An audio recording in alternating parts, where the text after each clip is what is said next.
Om Gyanatimidandasya Gyananjana Shalakaya Chakshuru Militam Jena Tasmai Sri Gurave Namaha. We have to move this seat more like this, because I don't want my back to the Vedas. Hold on.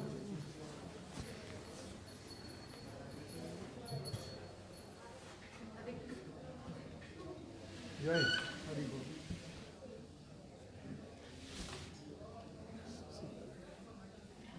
I think I'll put this a little higher. It's too low. Yeah, it's fine.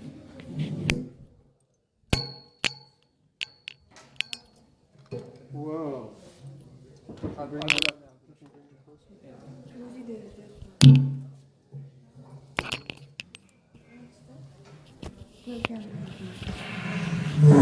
It's the only one? Okay. If one more is there. Yeah, the counter. Yeah. Let me see if this is the right one. Which one? Only one is there. Maybe? I'll find out in a minute.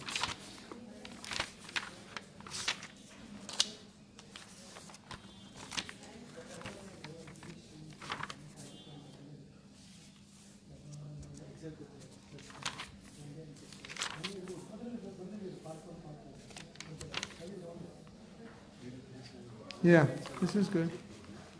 This is good. Oh, does this go on Facebook? It has sunglasses on me.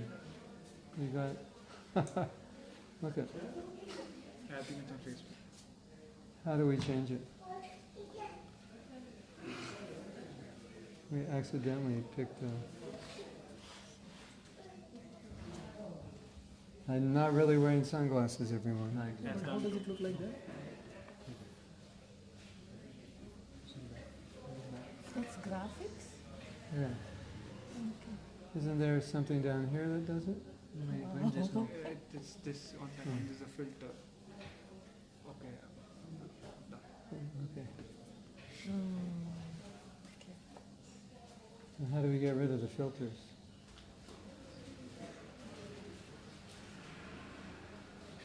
We don't. Oh well.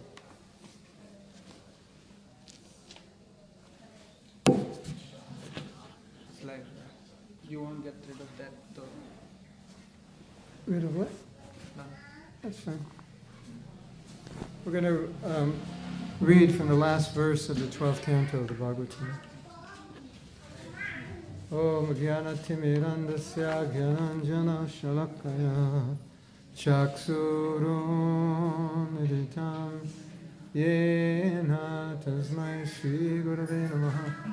So, we've been talking about chanting, and we read a verse last night from the second canto about the still-framed heart.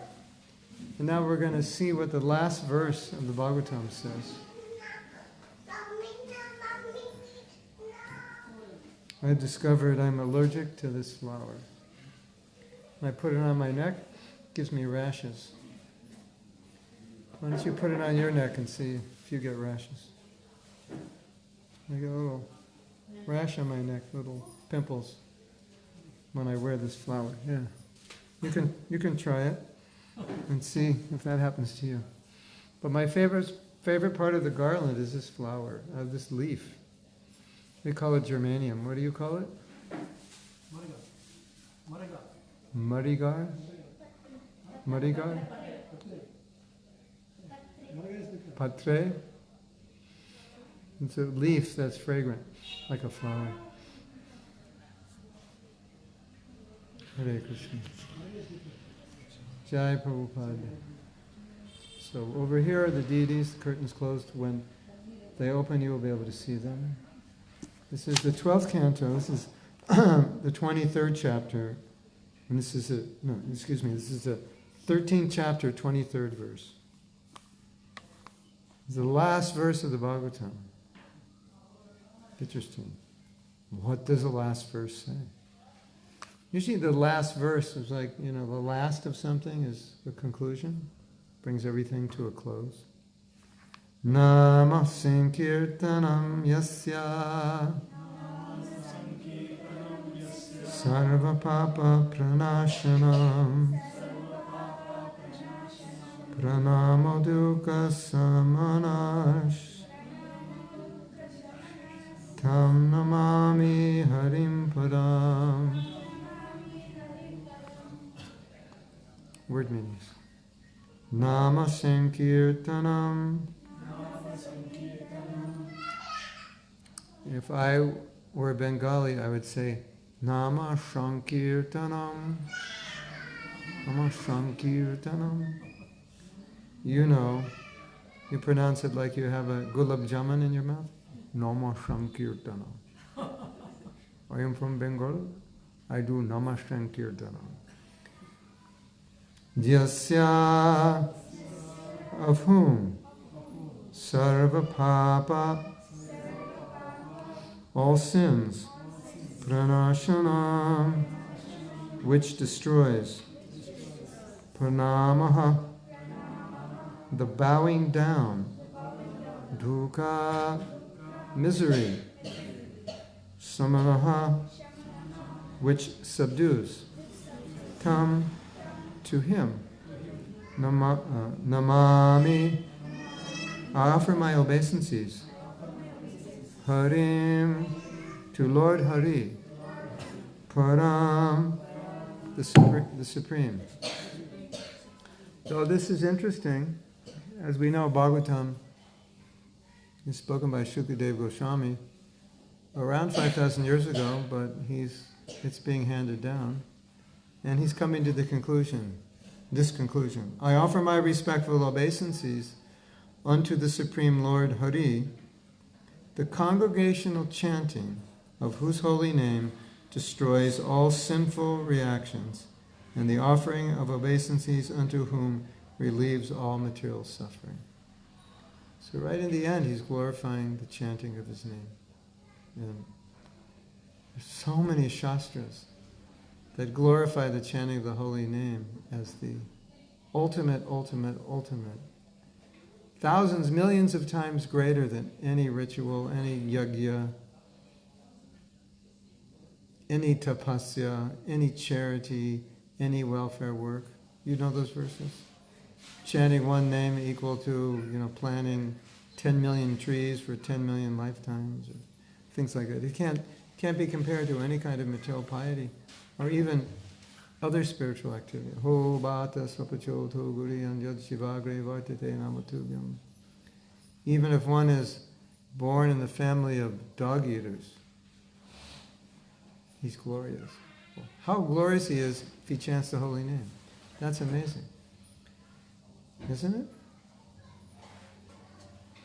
That you can have the worst samskars, but Bhagavatam says you're glorious if you chant the holy name. And you've come, tepas tapas tas jehuvu shashno arya. You've come to the conclusion of the Vedas, and you're better off than those who've performed great austerities. You're in a better position than the great yogis, and ascetics, and sadhus, just by chanting. That's amazing, right? Yes? Are you amazed? Are you fainting because you're so amazed? You look like you're all fainting. You fainting out there?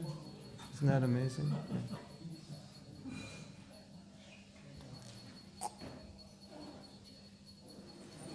So Bhaktivinoda Thakur said something amazing. He said that all the Vedas are glorifying the holy name. All the Vedas are glorifying. And that's why it's an offense to blaspheme the Vedas or any literature in pursuance of the Vedic version. Shruti, Smriti, Puranadi, Panchara, anything. If you criticize it, it's an offense because all those literatures ultimately are glorifying the holy name. Isn't that amazing? All the Vedas ultimately, may not seem like it to you or to me, but all the Vedas are ultimately there to glorify the holy name. And as we said the other day, to bring us to the point of Shudha Naam. So there's a purport, maybe it's in Chaitanya. Chaitanya Charitamrita, Hare Krishna, Hare Krishna. You know most Indians are hard of hearing? Did you know that? Because everything's so loud here that if it's a normal level, what we're used to in America, it's too quiet for you. And if it's too loud for us, it's normal for you. Did you know that? You didn't know that. Because everything's so loud here that this is normal for you, right? And this is too quiet for you. Yes? And if this were America, everyone would say, turn it down, turn it down. And if this were India, they'd say, oh, that's perfect. Yes? Because the ears have been damaged, I think. Or you're used to loud, or the ears are damaged, or maybe both. So we were saying the other night that the goal of the Vedas is meant to bring us, at least particularly, especially in Kali Yuga, to the point where we can chant Shudha Naam. That's the goal, Shudha Naam. And it's nice to remember every morning and every time you do kirtan that the goal is to chant Shudha Naam. It's nice to remember that maybe tomorrow morning will be the day you chant Shudha Naam. Maybe it'll be the next day or next week. Maybe next year. Maybe someday in this life I will chant Shudha Naam. With every mantra, that's what I'm trying to get closer to that. That's the goal. And of course, to chant Shudha Naam, we have to be Shudha. Right? So we've been talking about having the right mood. And the right mood, Prabhupada defines sincerity means one's motive is to please Krishna. That's the definition of sincerity. One's motive is to please Krishna, no other motive. That means you're sincere. I want to please Krishna. So, when I'm chanting the holy name, that's my mood. I want to be pure. Why do I want to be pure? Not because I will enjoy bliss if I'm pure, but I'll be pleasing to Krishna. That's why. Yes? And so that's the motive in chanting, to become pure so that I can become pleasing to Krishna. Jagannath Swami ki jai.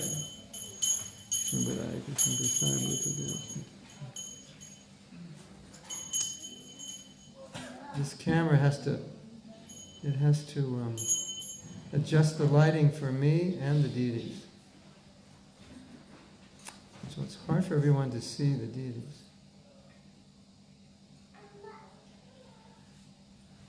Yes? Anyway, something better than nothing, right? Jagannath Swami ki jai. Sri Radha Krishna Chandra ki jai. Sri Nitai Chaitanya. Yes? Ki jai. Vamanadev ki jai. Giriraj Maharaj ki jai. Lakshmi Nrsimha ki jai. Srila Prabhupada ki jai. Tulsi Maharani ki jai. Parashuram ki jai. Lakshmi Nrsimha. Yeah, didn't I say that? I said. Hare Krishna.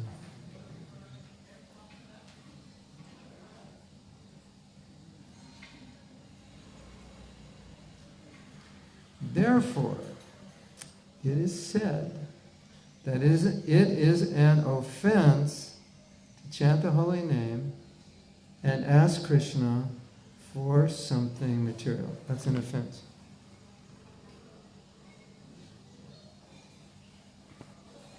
Because it's not Shudha. And Shudha means chant Krishna's name to be pleasing to Krishna. To develop within our heart the desire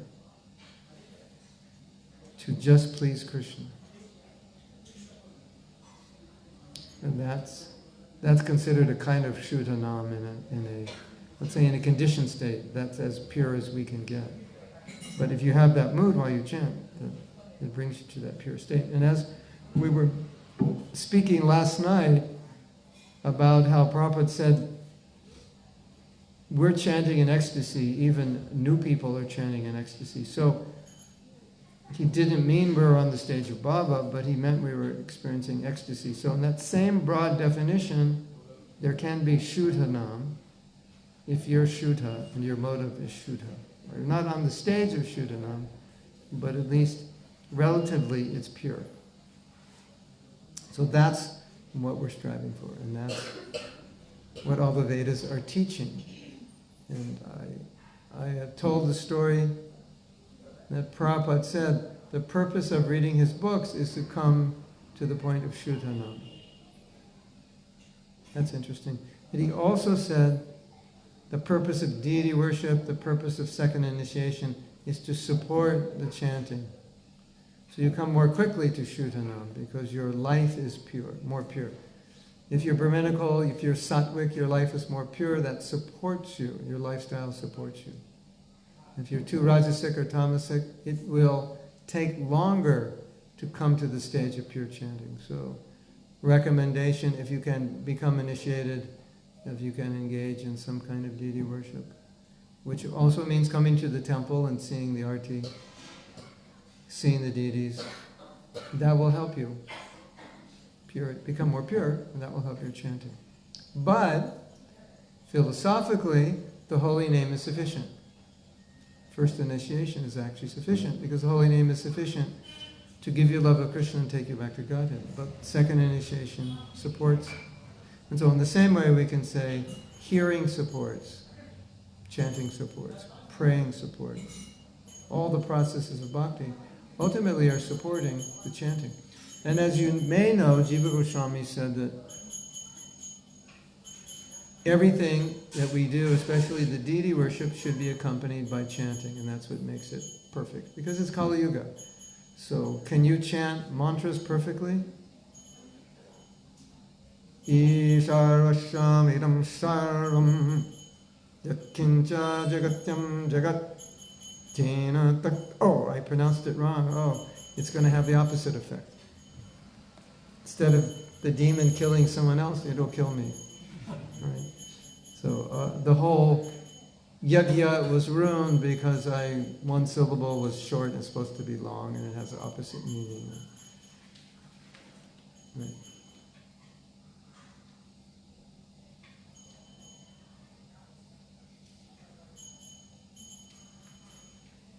So because in Kali Yuga you find very few people qualified to properly, who are actually Brahmins, then Mahaprabhu, he gives us a mantra that can make us Brahmins. That's amazing, right? If you're not qualified, chant this mantra, it will purify you of passion and ignorance, and then you can become a Brahmin, and you can engage in deity worship, even though you had no previous qualification. And if you think about it, it all makes sense, because if Mahaprabhu is going to give Krishna consciousness in Kali Yuga, how else can he do it? Because he's giving it to people who weren't qualified. So he has to give them a mantra that they're not qualified to chant, and it has to be a mantra that will make them qualified. Right? Otherwise, there'll be nobody could have... If no one's qualified, then the mission fails. So he gives a mantra that will make people qualified to chant the mantra. So you give them the mantra without qualification, and then by chanting the mantra, become qualified. And of course, we see that practically.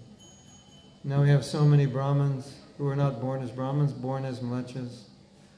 And many Brahmins in India are just pulling their hair out over the fact that Westerners have Brahmin threads and are engaged in deity worship, or even Indians who weren't born in Brahmin families are doing that.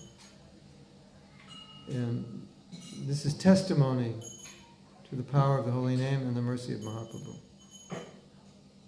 Yes? So, the conclusion is, the chanting of the holy name is the central point in Kali Yuga, and everything else is supporting that. And that's why sometimes, that was fast. The arti's over, or it's just starting? Wow. World's record. Was that, what, just incense and, oh, just incense and flour or everything? Oh, okay. Oh, a dupe or okay. Yeah, okay. Not the fastest, yeah.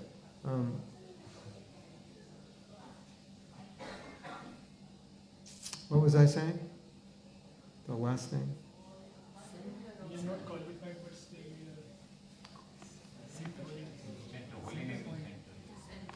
Oh yeah, the holy name's the center. So, everything in our bhakti supports the chanting of the holy name, and therefore understanding that, we understand that's most important. So what I was going to say was that sometimes we find that someone's very absorbed or involved in deity worship, which is wonderful and beautiful, but to the point that it compromises their chanting. So all morning they're doing puja, and then they're chanting on the bus or chanting, at lunchtime, and their rounds aren't that good. So that may be due to a lack of understanding of the central importance of japa. That is what's most important. So someone might say, but won't my deity worship purify my japa? It will. But for some devotees, it gets in the way of purified japa in the sense that that they spend too much time in deity worship, and all those great hours in the morning where they should be chanting, they're doing puja. So that becomes a problem. And so, at initiation, you take a vow to chant 16 rounds. There's no vow to do puja. That's another sampradaya, Nimbarka sampradaya. Their sadhana is puja. Did you know that? Nimbarka sampradaya. Their sadhana is not japa, it's puja. But our sadhana is based around japa. Puja is there. But we vow to chant 16 rounds, we vow to chant 16 good rounds. And so if for some reason your puja is taking up all your morning or most of your morning so that most of your rounds are chanted, most of your rounds are not good because you're chanting in a distracted environment, then you should minimize the time you spend and give priority to japa. However much that hurts you. But chanting is the real thing. And as Jiva Goswami said, chanting is the real thing in puja. It should always be accompanied by puja. When they installed Krishna Balaram in Vrindavan, I was there, and Prabhupada wanted people to accept our temple as bona fide. So he did the Murti Stapana, the installation according to standards that are done in other temples, and I was there, and they were putting kumkum on Prabhupada's hands, and I don't know, I don't remember exactly, I think I remember kumkum, and Prabhupada was allowing them to do that, and of course, Jagannath Swami ki jai. And of course, that's not something that Prabhupada introduced himself when he installed deities in other temples. So he allowed them to do all the rituals. So it went on, I think, all day, like Saturday and Sunday. It went on, or at least most of one day before, or half a day before the deities were installed. They do all these yagyas and other ceremonies. And so Prabhupada allowed them to do it. For us it was strange, we'd never seen it before, but we understood that Prabhupada wanted people to accept our temple as bona fide, and this is, in their minds, what was required. But as you may know, he commented on this in the Bhagavatam, and he made that point, that to be accepted we had to do this, and all these rituals were done, but during that time the rituals were being done, there was kirtan, and Prabhupada noted in Chaitanya Charitamrita that the real thing was the kirtan, not the ritual. That was the most important thing. So there's so many rituals to install the deities, but the most important thing and the most important mantra was the Hare Krishna mantra. And a lot of times, Prabhupada said, in Kali Yuga things are polluted, so it's hard to do everything perfectly. We do our best. And Prabhupada allowed for compromises. And in the first initiations, they would just use wood from a crate, break up a crate, and use whatever that wood was. And they would use margarine instead of ghee. They didn't know. They weren't, doing things properly. But Prabhupada felt the mood and the consciousness was most important. Of course, if you can do it properly, you should. Not to say we shouldn't. But he always felt the mood, the consciousness, and the Hare Krishna mantra was most essential in any yajna. Of course, we should do yajnas properly. We can't use that as an excuse.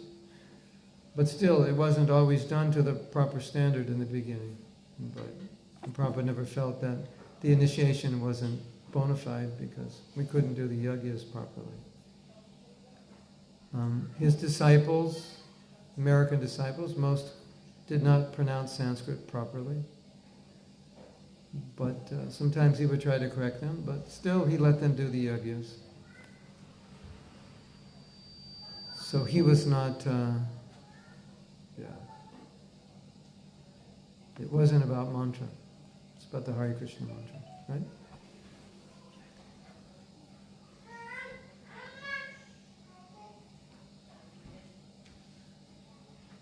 So these things are important to understand, because when we understand them, it empowers our japa. A lot of times our japa loses power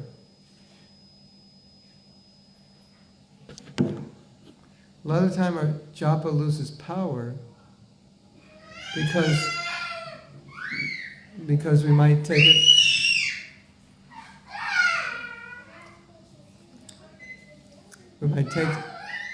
we might take it for granted.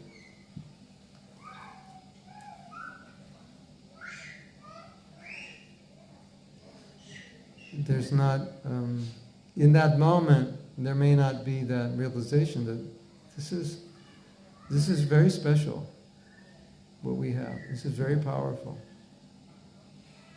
And then we take for granted sometimes, and when we take it for granted, we don't chant well.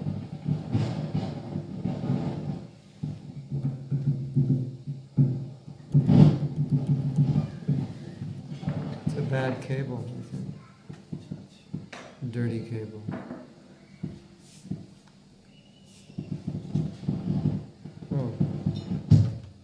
Oh, battery. Krishna Chaitanya. Yes, battery. Gaurango. Nityananda. Hare Krishna. I become a Bengali. What can I say? I was probably a Bengali in my last life. Hare Krishna. Hare Krishna. Kemon ache. Khub bhalo.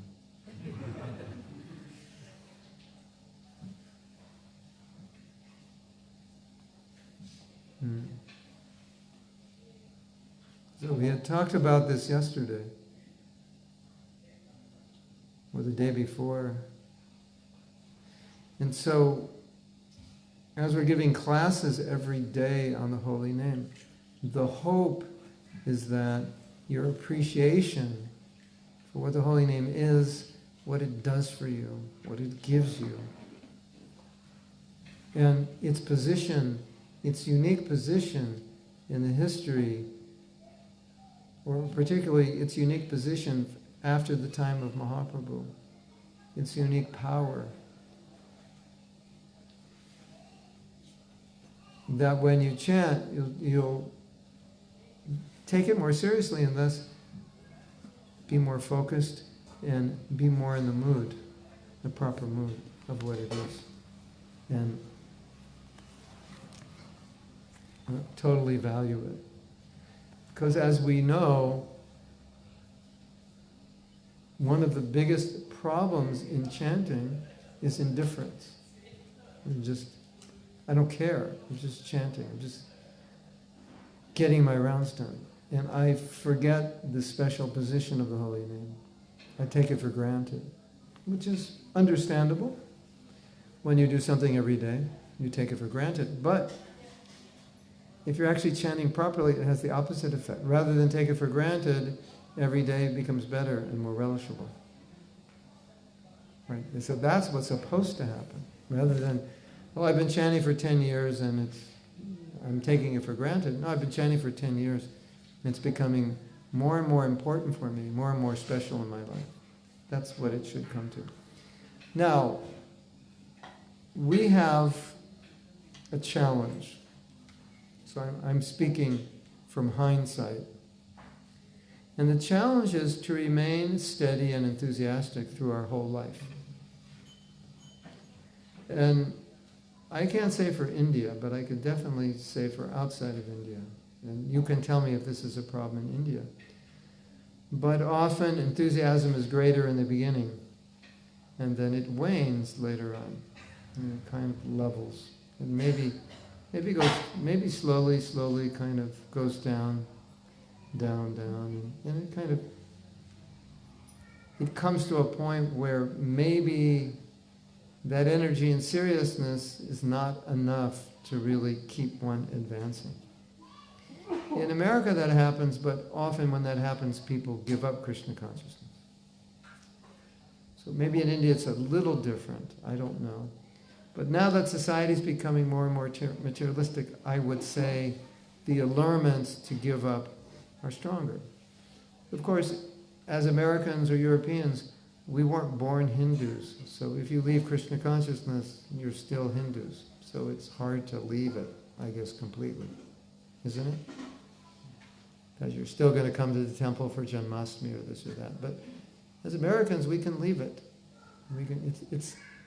It's something we adapted, and it's not within our blood necessarily. And so until it's in your veins, you can leave it and just say, I don't like it, or I don't like ISKCON, or I don't like the devotees, or there's too much prejudice, or casteism, or gender bias, or whatever, and you can just say it's not for me. And even you might even still believe in the philosophy and not want to be part of the organization, but as a Westerner, if you're not part of the organization, if you don't get Sangha, you can't really maintain your Krishna consciousness. It's difficult because it's not in your blood. What's in your blood is basically tamaguna. So, rajas and tamas, so you'll tend to fall back into that. And so, the challenge that we have is remaining steady. It's not necessarily the challenge for you is faith, because as Indians, you have faith. It's in your blood. At least as far as I can tell. Like, I don't have to convince you to have faith. I don't have to convince so many Indians as I would have to the degree that I'd have to convince Westerners who start with zero faith. So I think the challenge, particularly for you, may not be leaving Krishna consciousness, but it may be keeping that momentum going, right? And so if our chanting slackens, then generally with the slackening of the chanting is the slackening of our intensity, our enthusiasm, our determination, and so forth. Now you could ask the question, well, what slackened first? My enthusiasm or my chanting? And that's hard to say, but they go together. And definitely we can say, if your chanting is done properly, your enthusiasm will be higher. But we can also say, if you lose your enthusiasm, your chanting won't be good. So it becomes a vicious cycle. Then you lose your enthusiasm, if your chanting is not good, then how are you going to get your enthusiasm back? Right? But we can definitely say, because we've seen that those who take their chanting seriously, rising early and giving this priority, they do well in Krishna consciousness. And it's really, if you want to do poorly in Krishna consciousness, the best place to start is on your rounds. Make sure you chant bad rounds. That will, if you want to do bad in Krishna consciousness, of course I'm turning this around, but it helps us understand. If you would like to do bad in Krishna consciousness, make sure you chant bad rounds, because you'll be guaranteed that you won't do well. Not as well as you would if you chant good rounds. And it may be guaranteed that you might even stop chanting rounds. That is also a possibility. Good rounds means there'll be taste. And generally when devotees chant good rounds, they like to chant and they often chant more. Generally when devotees don't chant good rounds, they don't get the taste, they don't like the chant, and sometimes they chant less. Have you seen that in your own life? Either you chant less or you just find it difficult to chant 16 and you're just struggling to get them done. And what I would say to that is that the symptom of advancement in devotional service, at least one of the symptoms, is attachment to the holy name. Attraction, taste for the holy name. That's a symptom of an advanced devotee. Obviously, right? You wouldn't find an advanced devotee. I'm advanced, but do you like to chant? No, not really. I like prasadam. I read Bhagavatam all day. I do puja for 5 hours. What about japa? Nah. Because we have the example of the Goswamis, Thakur Haridas, Srila Bhaktisiddhanta, who chanted for 10 years all day, 1,000,000 rounds. We have these examples. So, but that's what our acharyas say, and that's what the Shastra says, that the symptom of advancement will be seen in your taste for chanting. So, if you find in your life, whenever it may happen, I hope it doesn't, but if you find in your life you're going through a period where you just don't like chanting, then you should reflect what's going wrong. Like, what am I doing? And all you may be doing is just neglecting to give yourself time, sufficient time for sadhana. You're not reading enough, you're not chanting in a nice environment. It may be something simple, no anartha within you, but just something external. But whatever it may be, it's time to reflect. Maybe I have offended a devotee and I've lost my taste. Maybe this, maybe that. Maybe I'm indulging in sense gratification. Maybe I'm somehow or other meditating much more on material enjoyment than I ever have in my devotional life or in my recent devotional life. Something. So we should take it seriously. If there's a lack of taste, we should reflect. Like, why? And we should take it as a bit of a danger sign, because if I lack the taste, then the chanting is going to be more difficult. The rounds will not be as powerful, and I may even reduce my rounds. We all know. You all know what I'm talking about because we all experience this. So all I'm trying to emphasize is that if that happens, you shouldn't just think, well, I'm just fallen, and that it's always been that way for me, and that's just normal, and it's Kali Yuga, or whatever number of excuses you should make. Don't make excuses. Rather think, okay, here's a problem. Let's look at the cause. What am I doing that's caused this? It might just be nothing more than you're not giving attention to your japa. You're not giving it the attention it deserves. And that may be the only problem. Maybe no other problem. Everything else you're doing may be great, but that may be the problem. But I can't say for you what the problem will be, and you can't say for you. It will always be the same thing. But take it as a danger sign. Like your heartbeat just slowed down. Your blood pressure is 150 over 100. Oh, that's a danger sign. Can you live 150 over 100? Yes. When do you die? At what blood pressure do you die? Anybody know? When do you die? If it's very high, for example, if it goes over 160, 100, especially 200 by 180, we have every chance of having a stroke. Okay. So bad japa is like 200 over 180. That's what you should think. And if, we were in the park the other day, Malbag, is that? What's the name of that park? Malbag? Malbag. Red Park. Yeah. Beautiful. Sundar. Hey. And so there was a doctor there, so we did our blood pressure, right? So our blood pressure was a little high because we were walking, but it's not that high. 130 over 90. But we were walking. So one time it was 150 over 90 because I was at the dentist. I was getting a root canal. So I said, that's the highest blood pressure I ever had. She said, everyone's blood pressure when they're getting a root canal is 150 over something. So that's normal when you're getting a root canal. So what if I was 200 over 180? Yeah. We'd be like, go to the hospital or something. Right? Something. You know, like, we've got to do something with you. So it should be the same with japa. Like, if you're chanting bad japa, it should be, this is a big red flag. Something is wrong here, either with my japa or my spiritual life or both, and I need to do something. So these discussions we're having should help us perhaps be a little more sensitive to that, by realizing that that is definitely not something you want to compromise in your spiritual life. You might compromise your reading. Instead of reading 2 hours, you read 1 hour, 1 hour, half hour. Instead of 2 hours of puja, you do 1. Instead of 1, you do a half. Instead of a half, you do 20.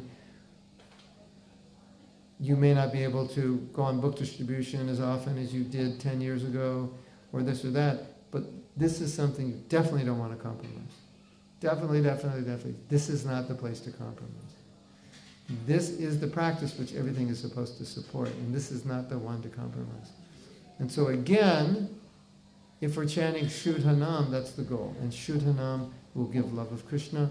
Namabhas gives anartha nivritti. Namaparad gives material, something material. If you want money, chant Namaparad. Only kidding.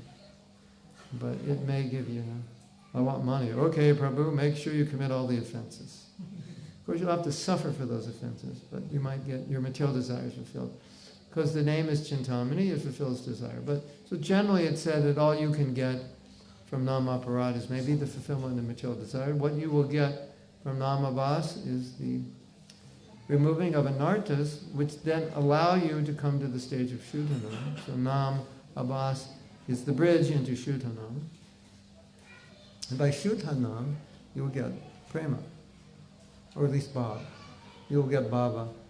Prema is very rare in this body, but bhava is possible.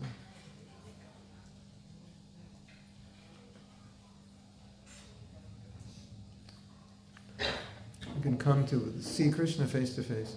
You know, it's amazing what Prabhupada said. And I had the great fortune, somehow or other, due to some inconceivable fortune, which I don't know what I did, but it's just amazing when I think about it. Like how could you meet a pure devotee? And how is it that the street I grew up on was 6 blocks from the temple? Like, how did that happen? And that was the main temple in America, and that was a main temple Prabhupada stayed at. In 1970, Prabhupada spent 7 months in Los Angeles. Isn't that amazing? That devotees got to say, Prabhu, did you ever see Prabhupada? Yeah, for 7 months every day. I wasn't in the temple then, but he stayed 3 months in 1972, and I was there. So yeah, did you ever see Prabhupada? Yeah, every day. And that's just 1 year. So, what incredible fortune to be able to hear it. Now I forgot what I was going to tell you, what Prabhupada said. This is a sign of being tired. You forget. Did you know that? Oh, it's also a sign of being old. But old and tired is really a bad combination. I was going to tell something that Prabhupada said in a class I was in. What was the point I was making before? Does anyone remember? Do you have any Shrutidars here? You get to the stage of Krishna. Oh yeah, exactly, yeah. So the point, I remember now, yes. So on several occasions, the reason I was going back to 1972, because I just wanted you to realize, 1972, most of the devotees hadn't joined yet. Most of the devotees joined like 74 to 76. That was when the biggest number, 73 to 7, that was the biggest number, because it kept growing. 1972, it was still pretty small. I mean, not that small, but maybe, 40 temples or something. So this is still early in the movement. And Prabhupada is saying in a lecture that in this life you will see Krishna face to face, or you can see Krishna face to face, just like you and I are seeing one another. You can see Krishna face to face. Premanjana charita bhakti vilochanena. So, in a purified state, you can see Krishna face to face. Is that amazing? And he's telling, these 22-year-olds. I was 22 at that point. So in 1972, and then I'd been a devotee for 2 years, 2.5 years. 22, and he's telling us 22-year-olds, 21-year-olds, 23-year-olds, that in brand new devotees, that in this life you can see Krishna face to face. That's amazing, isn't it? So by chanting the holy name, even though you're born in a mlecha, you grew up eating meat, you're not following the regulative principles since the time you're like 15, is basically, well, now it's like in American culture, now it's like from the time of 11 or 12 you're not following. Well, of course, you're eating meat from your whole life, but sex and drugs, you could start at 11 or 12. We didn't start till like 15 or 16. We were more refined than they are today. So, and that's amazing, that even in spite of those dirty, dark, tamasic samskaras, by the chanting of the holy name, you can see Krishna face to face. And then Prabhupada would also say, you can dance with Krishna. It's amazing, right? So how powerful is the holy name? So we also understand this unique position of Mahaprabhu. He's mixing up the holy name, and in this Kali Yuga, Mahaprabhu, different from all other Kali Yugas, when he's mixed up in the holy name, he's okay, put 2 drops of prema, mix it in there, some rasa, mix it in there.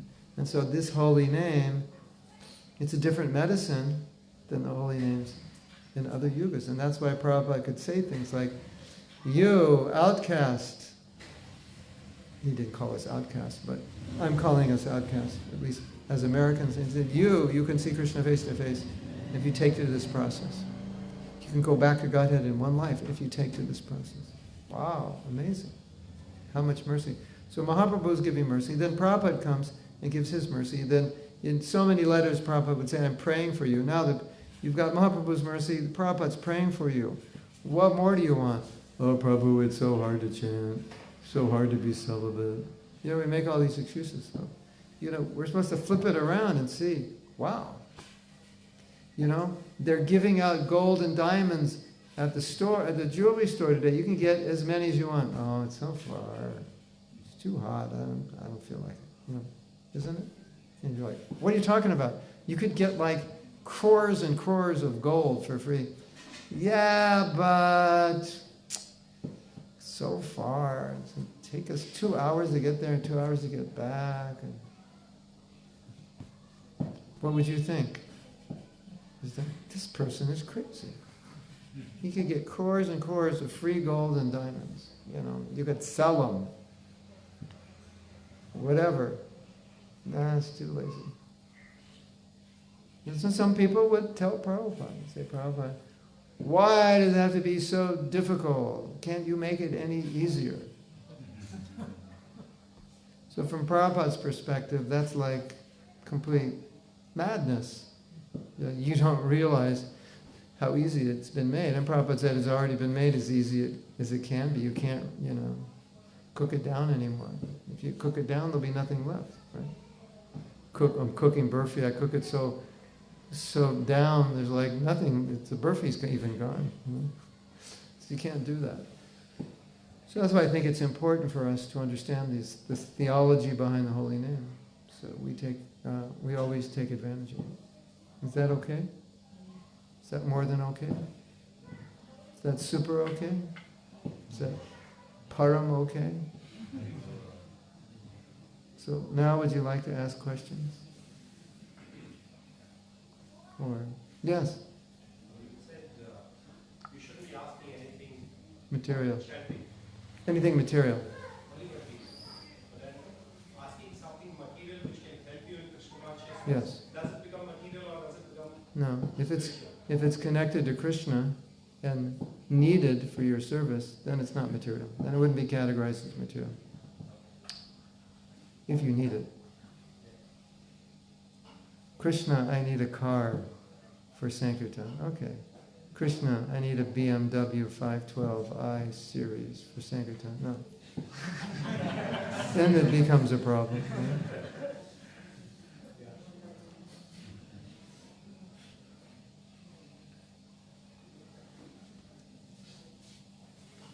Well, maybe I need a 512.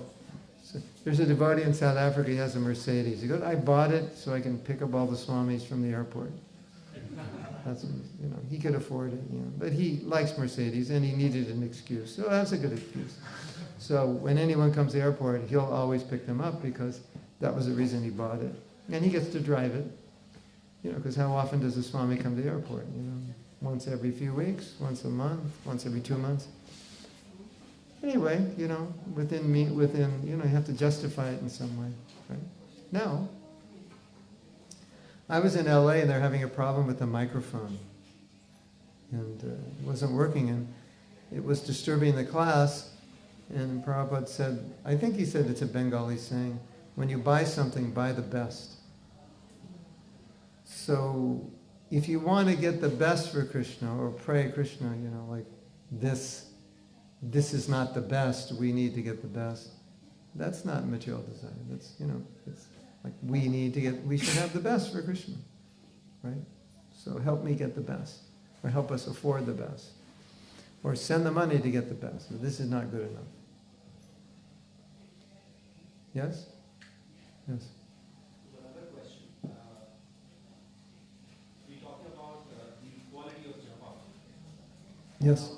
What takes precedence? Is it the quality of japa or the number of rounds that you have to complete? Because 16 is, for those who've taken that commitment of 16, it's important to complete 16, or is it important to... Yeah, it's a very good question. Yes, both of them are important. Yeah, well, you could ask, well, what's better, 8 good rounds or 16 bad rounds? That's or 4 good rounds or 16 bad rounds? Or some people said, what's better, 1 really good round or 16 really bad rounds? Well, there's 2 ways of answering the question, and there would be 2 ways of asking the question. Say, what will purify me more? 1 pure round or 16 bad rounds? And I would say 16 bad rounds will not purify you as well as 1 pure round. But if you're initiated, I can't say that. Because then you have the added commitment. So then if I say 1 round will purify you more than 16, and that's based on Bhaktivinoda Thakur saying you can chant 100 rounds, but if you commit offenses, there'll be no benefit. So when to speak of 16, 100 rounds, if you're committing the offenses. So there is some Shastric precedence for that answer. But then, of course, if you vowed to chant 16, you would be breaking your vow. So that would be bad. So the answer to the question is, what's better? 16 good rounds is better. That's really the only politically correct answer I can give. But in terms of actual experience and Shastric pramana, that's my experience. I think we all have that experience. Sometimes by some special blessing or mercy, you chant an amazing round and you feel so inspired. Isn't it? Just from like that was an amazing round. I don't know what happened. You go to the Dham and you see Radhe Shyam and Hare Krishna Hare, and you feel like, I could just sit here for 10 million years and chant, and you're getting some blessing. And that round was like, it's just etched in your memory, that round, and how Krishna conscious you were and inspired. Yes? You have that experience? And you think, if I could just chant rounds like that, that would be amazing. But that 1 round is so powerful, you never forget it. So we have that experience. And we all have the experience of 16 bad rounds. And how do you feel after 16 bad rounds? Maybe worse than you felt before you chanted the rounds, right? You feel like a failure, But not any better. Like, oh my God, I just wasted 2 hours. Isn't it? Hare Krishna, Hare Krishna. My mind was racing all over the universe, so I wasn't present to the holy name. I was committing offenses while chanting, and then at the end we feel that was a waste, and we don't really feel inspired. So by practical experience, we can say, yes, one good round is better. Bhaktivinoda Thakur said, chant the pure name once, 100 rounds of offenses, what's the point? But Prabhupada said, and this is a lecture, and it's so interesting, he said this, he said, don't chant mechanically. He said, you will not get love of Krishna by chanting mechanically. And the goal of chanting is prema, and you won't get prema by chanting mechanically. And he imitated, nish nish ram ram, something like that. He was imitating. However you want to imitate it, shnik shnik, or nish nish, or as one Mara said, here kitty kitty kitty, here kitty kitty kitty. Or however, it sounds. Hare Krishna, Hare Krishna, Krishna Krishna, I don't know. So, but Prabhupada was doing something, I can't remember exactly, I think it was Nick Schnick, I don't know, he was imitating.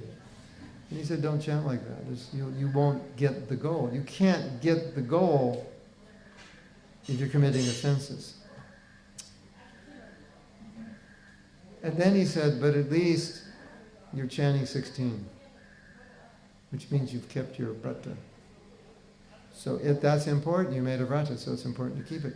So we could say, in answer to your question, another answer would be, well, it's good that you kept your vrata. Unfortunately, there'll be no benefit in the holy name you're chanting. The only benefit is that you kept your vrata. So you'll get the benefit of keeping your vrata, but not the, so-called keeping your vrata, but not the benefit of the Mahamantra. Does that make sense? Let's say you go to the Allahabad Kumbh Mela or Magh Mela, and you go and bathe, and and you don't even want to be there, and your wife forces you there, and you get up, and it's like, 5 degrees, and it's time to bathe, and your wife's dragging you there, and I don't want to go in, it's too cold. You just go in, you've got to go in, it's like you'll be liberated, So you go in, and your mind is just like, I don't want to be here, I hate this, So you took your bath. Congratulations, you did it. But, how much benefit did you get? Because your mind was resistant. You were antagonistic. So you got the benefit of going to Magh Mela, you got the benefit of bathing, but not the same benefit that your wife got, who was totally into it and relishing it, no matter how cold it was. It was like, to her, it was like, this is it, I did it. Right? I did this tapasya. So that's my understanding of how Prabhupada explained it. You get the benefit of the vrata, but not the benefit of doing the vrata. You get the benefit of keeping the vrata, but not the benefit of doing the vrata. Something like that. Yes, someone had a question. Yes, the one and only Shita Lungi has a question.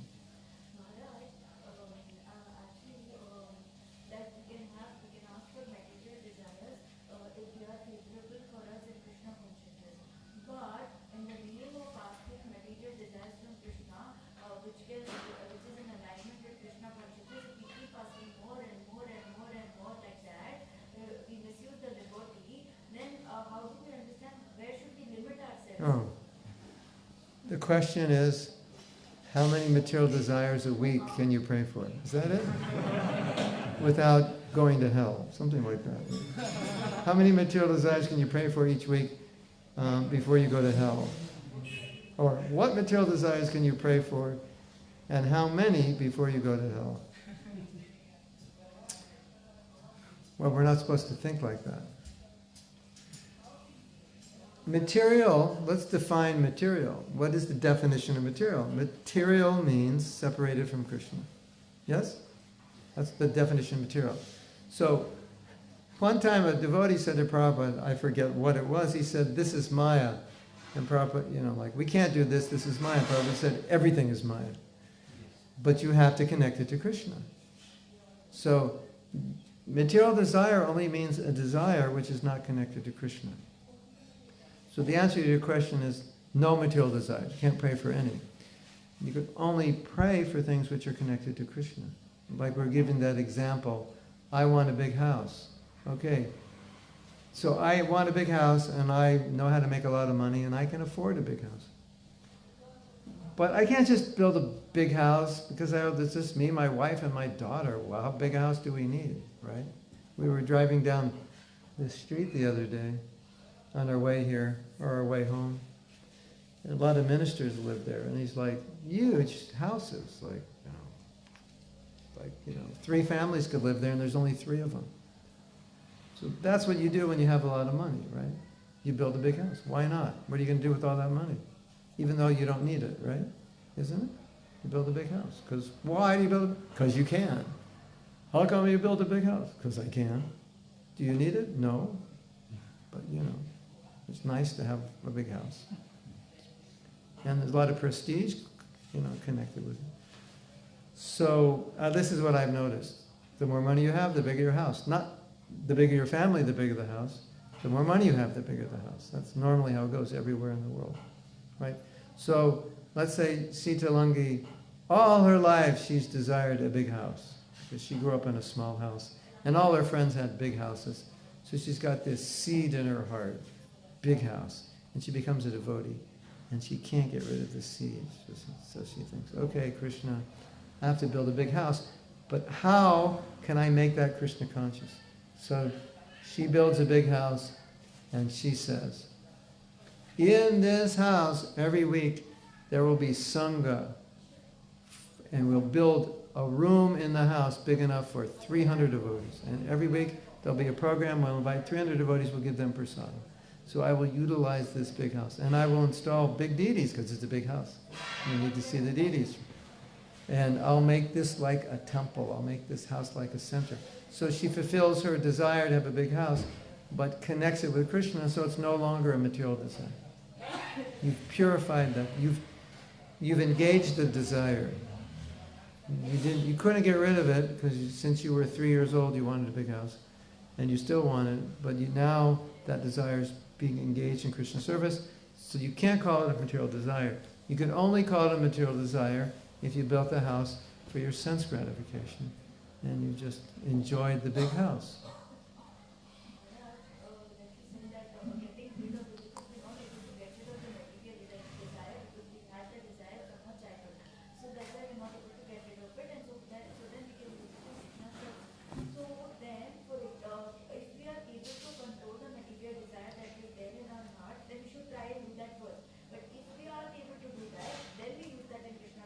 Yes. The first option is to control it, yes. But, as you say in India, is that how you do it? But what? That's also how you say butter. How do you say butter? Butter, almost the same, right? Butter, I need some butter.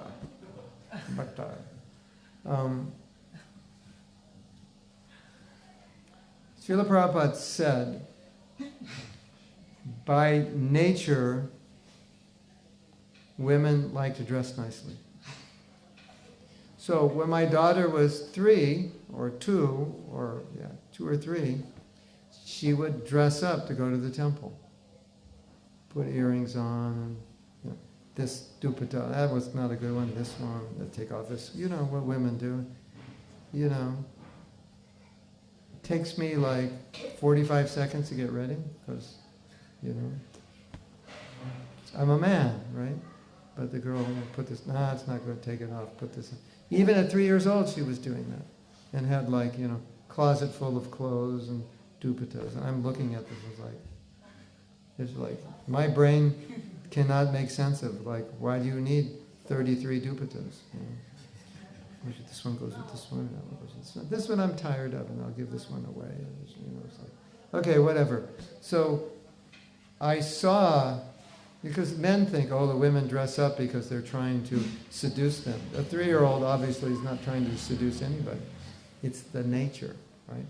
So you have to understand, as a woman, you like to dress nicely, you like nice jewelry, you like nice home, you like children, you like nice food, you like financial security, you like a big strong husband who's nice to you. You like so many things. It's not material desire, it just comes with the package. When you get that package, all those other things come with it, except for a rare woman. And the guys get another package. It's called big ego. They like to be in control, and succeed and outdo others, and play sports like football and knock people over, and lift weights and have big muscles and walk around with their head up. Look at my muscle. It comes with the package, right? So we want to distinguish between what's nature and what's material desire, right? So because if you try to detach from nature when you're, 25, it's your nature. You can detach from it when you're 65, because by the time you're 65, 70, it's like, you don't want to look at another sari. You've looked at saris your whole life. You're like sick of looking at saris, right? You're trying to get rid of them. You got closets full of them that you've worn once in your life, So it's different, right? So as you get older, detachment comes as part of your nature. Don't ask your question yet. Hold on. So you want to be able to distinguish, because if it's your nature, it's not, we don't want to look at it in the same way we look at it in a material desire. Material desire, I want to enjoy this for myself. A lot of what you want to enjoy is part of your nature. It's not a conscious thought that I want to enjoy it. It's just, take a woman to a mall, she goes by a sari shop and she'll oh, that's nice, and she'll walk in. It's totally subconscious. It's had no plan to even go in. And she'll turn to her husband and say, can I get that? And he's like, you got 436 saris. Why do you need another one? So he can't figure it out. It's like, if I invested all that money that we spent on saris, I would be like a multi-billionaire right now. It's like, why don't we invest it in a stock or something instead of another sari? So that's your nature, right? Now, if you're Krishna conscious, you'll control that nature in a way that it won't be too extravagant. You won't just let it go. Then that it'll become a material desire if you don't control it to some degree, right? So instead of 400 saris, you have 120, because you're renounced, right? 2, 4, 6, 8. It's said that women are 8 times more lusty. It's not like sexual lust. It's a lust for possessions. So tonight, gentlemen, I would like you to go in your closet and count how many dhotis and kurtas you have. Multiply by 8 and write it down, and then go and count how many saris your wife has and see if that calculates. Generally, it'll be pretty close. But I think in India, I don't know, it may be more than 8 times. What do you think? What do you think? Yes? Maybe? So that's nature, right? So now, if the guy has 100 kurtas, something's wrong with him. Definitely something. That's too much. But if the lady has 100 saris, that's kind of normal. So you have to know what's normal and what isn't normal. So, okay, you have 100 saris, you're normal. But, you got 400 and you're a devotee, okay, you're getting extravagant. Those other 300, you could have spent that money on something else.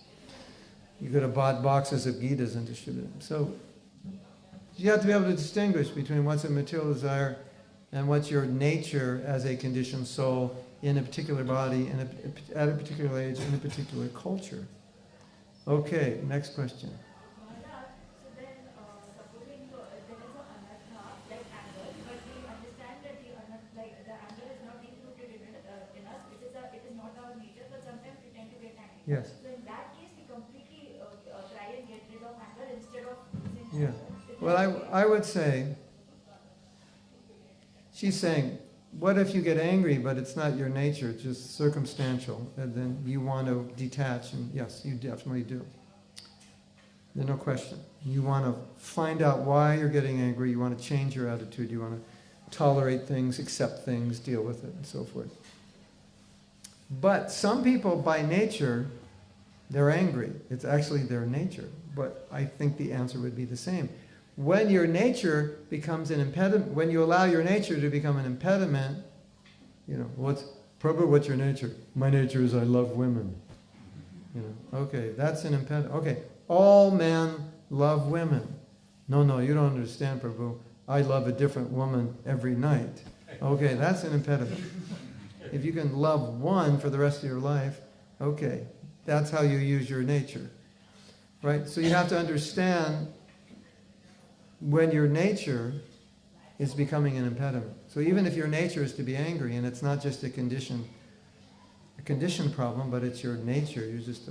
I had a disciple, the doctor felt her pulse, and it was so hot. He said to her, this is true story. He said, "Are you married?" She was engaged at that time. She said, "I'm engaged." He said, "I feel really sorry for your fiance," because her pulse was so hot.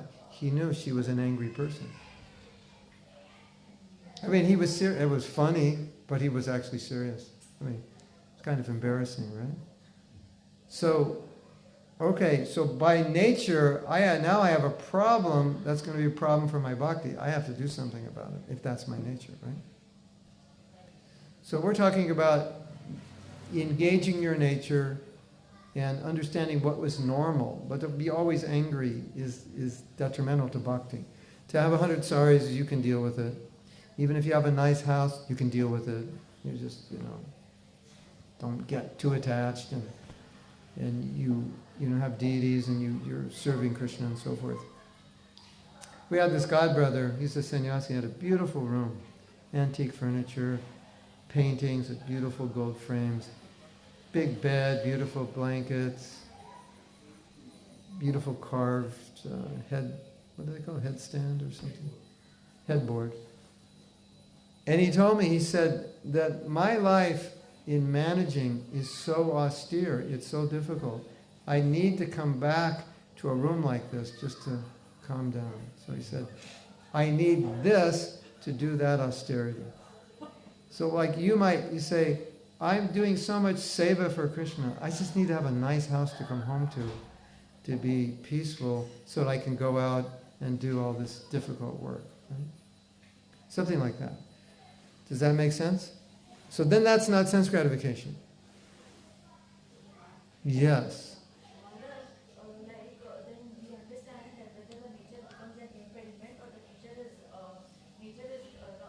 not anyway going to affect our bhakti, and we can continue with that nature by using it in Krishna's service. Yes. So then, the nature that can be used in Krishna's service, like buying 150 saris instead of buying 800 saris or 400 saris, if somebody wants to get rid of the nature that is not going to cause, that is not anyway going to affect the person's bhakti, and he or she wants to completely get rid of that nature which is not an impediment also, is that also accepted? But you may not be able to get rid of that nature at this point in your life. So you engage that nature and purify that nature. So you have to, okay, so the question is, she's saying, but what if I have a nature, it's not really an impediment, but I'd like to get rid of it because I would be more Krishna conscious without it. Then you have to be able to understand if you can actually, at this point in your Krishna consciousness, transcend it. If you're that evolved in Krishna consciousness, you can transcend it. And if you can't transcend it, how do you know? You tried, and you keep falling down, falling back into it. So if you can't transcend it, you have to engage it. I tried to give it up, but the desire is so strong, I need to engage it. But if I try, if at all we are able to transcend that nature, then it's okay. If you can. But you don't want to spend 50 years trying to transcend it. You try to transcend it, and if you can't, you engage it. And Maharaj, by engaging ourselves in the nature, by engaging ourselves in the nature that we have, using it in Krishna's service, do we come to the point of renouncing that? Yes, that's the whole point. By engaging, it will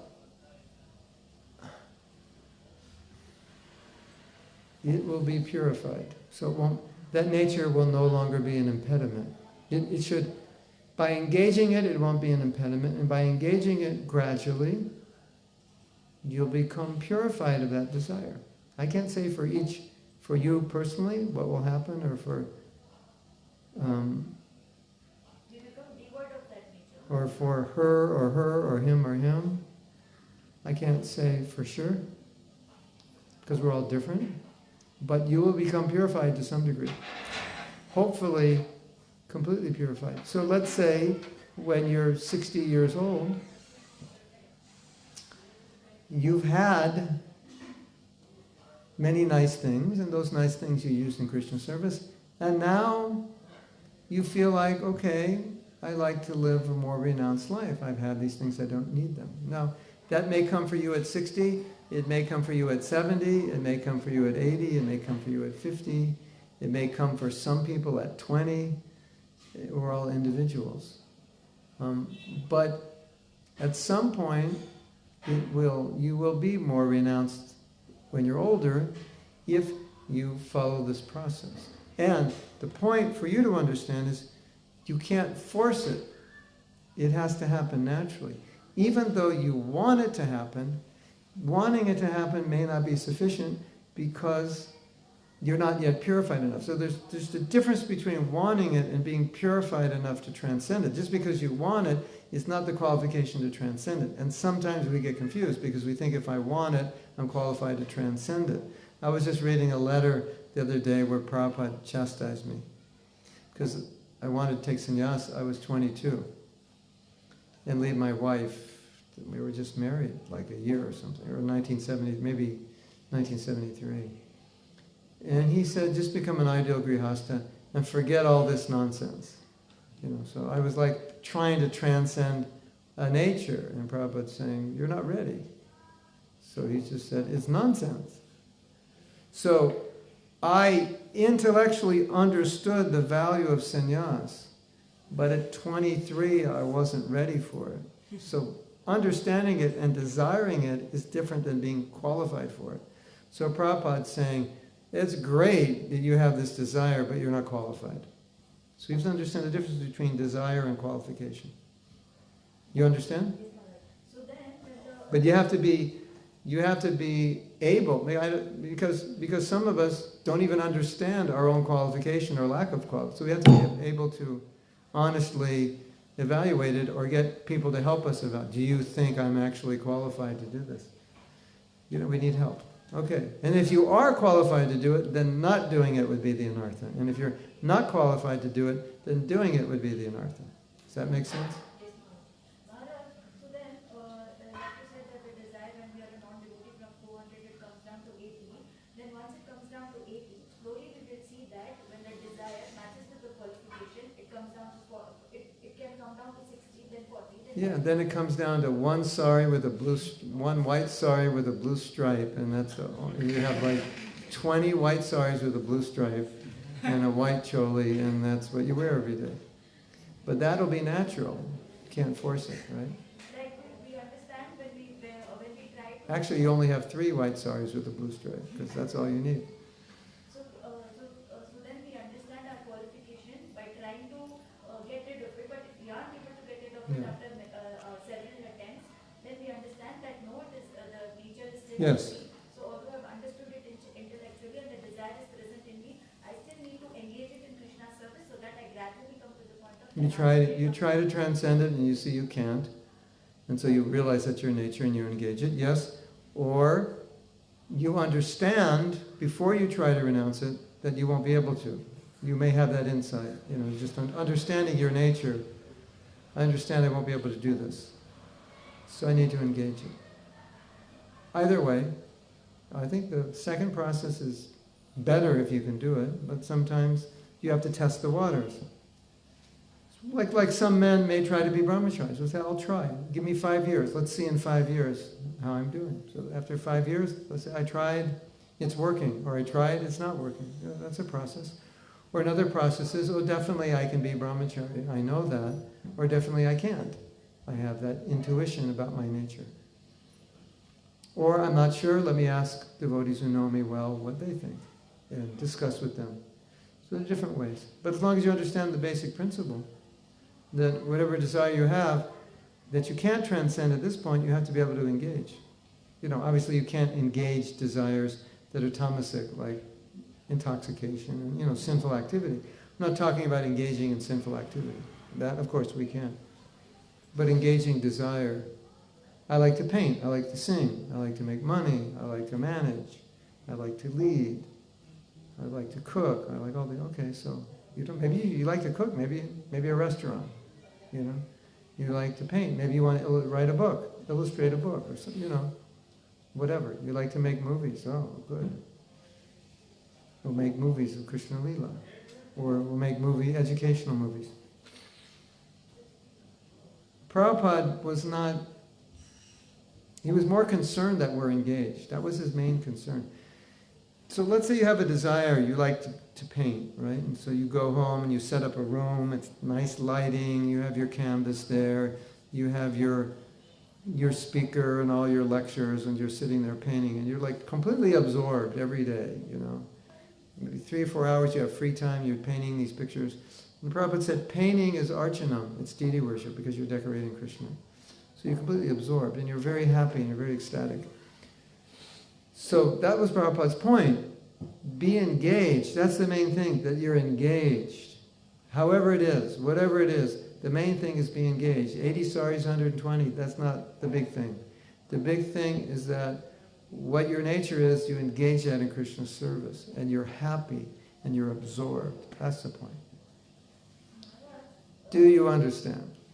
The main thing is to be engaged, not how many saris you have. You understand? Because, okay, you renounce all your saris, now you're down to 3. And you're thinking, oh, no, I only have 3 saris. And you're meditating on all the saris you don't have. What's the point? Or you have 100 saris, but you're fully engaged in devotional service. You have 3 saris and you're sleeping all day. So, you know, what's the point? We're not just trying to renounce for renunciation's sake. We're trying to be absorbed in devotional service. That's the main thing. Last question. Maharaj, so then, like for example, you stated about that, like so for example, if we want to paint or we want to sing, we can engage ourselves to Krishna's service. Then painting is a nature that we can 100% use it in Krishna's service, and we would never want to, renounce that nature of us, because painting is something that is accepted. So do we have to, work towards getting rid of such kind of natures that are acceptable also? Like You can't get rid of that nature. That is your nature. So we needn't try also to get rid of that nature. No, you don't get rid of nature. You engage nature. You get rid of conditioning. But, when you're 70 years old, you may, at that point in your life, you may just desire to preach and hear and chant or do deity worship all day. So that can happen. It's not that your nature as an artist is going to change, but your desire at that point in your life, because you're closer to death, may be that you want to engage. Maybe now you want to engage your artistic nature in worshiping deities, or something like that. Or maybe you have another desire. You always wanted to serve prasadam or Krishna.